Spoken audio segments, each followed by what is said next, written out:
You've probably held on to this one verse, letting it decorate your coffee mug and fill your Instagram bio, clinging to its promise like a life raft in a storm.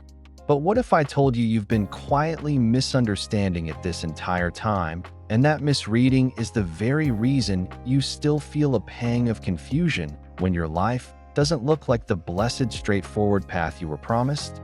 I'm talking about Jeremiah 29 verse 11. "For I know the plans I have for you, declares the Lord, plans to prosper you, and not to harm you, plans to give you hope and a future." You quote it as a personal guarantee of comfort and success, a divine blueprint for your immediate happiness. But the shocking truth is that this promise was never sent to an individual sitting in their cozy living room. It was thundered into the desperate silence of a community in chains, a people ripped from their homes and dragged into exile in Babylon. They were not on the verge of their breakthrough. They were staring down 70 years of captivity, and God's plans to prosper them were not about rescuing them from their circumstance, but about sustaining them through it. This is the hidden warning we miss. We want the future hope without the present obedience, the promise without the process. The very next verse, Jeremiah 29 verse 12, reveals the missing key. "Then you will call on me and come and pray to me, and I will listen to you," followed by the jarring command in verse 13. "You will seek me and find me when you seek me with all your heart."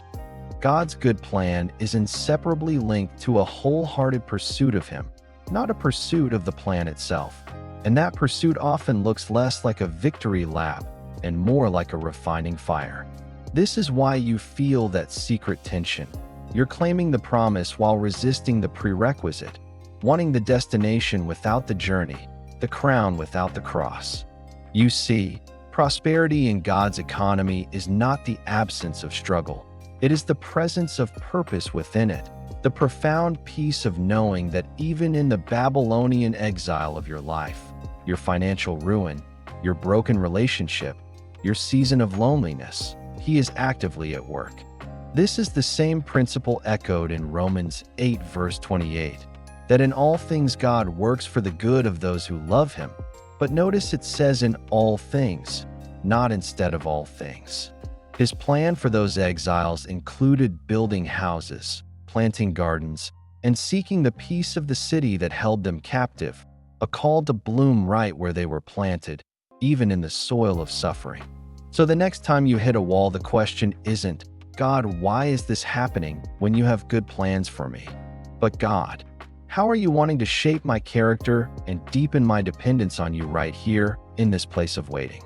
The plan was always about the transformation of your heart, the strengthening of your faith, the reorientation of your desires to align with His, not the mere gratification of your earthly comfort. This is the secret that changes everything. The promise of a future and a hope is ultimately a promise of Himself. He is the hope. He is the future. The prosperous plan culminates in Jeremiah 29 verse 14. "I will be found by you, declares the Lord." The goal was never just a restored nation. It was a restored relationship. This is the thread that runs from Genesis to Revelation, the story of a God who allows the exile to bring His people home to His heart. So if you're in your own Babylon today, feeling far from the good plans you thought were yours, understand this. You have not been abandoned. You are being aligned. The struggle you're facing, the delay you're lamenting, is the very crucible where your faith is being purified and your understanding of His goodness is being deepened beyond the shallow waters of personal prosperity. Stop misapplying the promise as a ticket to an easy life and start applying the command that accompanies it. Seek Him with your whole heart right where you are, in the mess and the mundane. And there, in the surrendered seeking, you will discover that the plan was always about finding Him in the midst of it all. If this video has blessed you, let me know by hitting the like button, sharing it with someone who needs to hear this, and dropping your comment below. Don't forget to subscribe for such videos that strengthen your walk with God.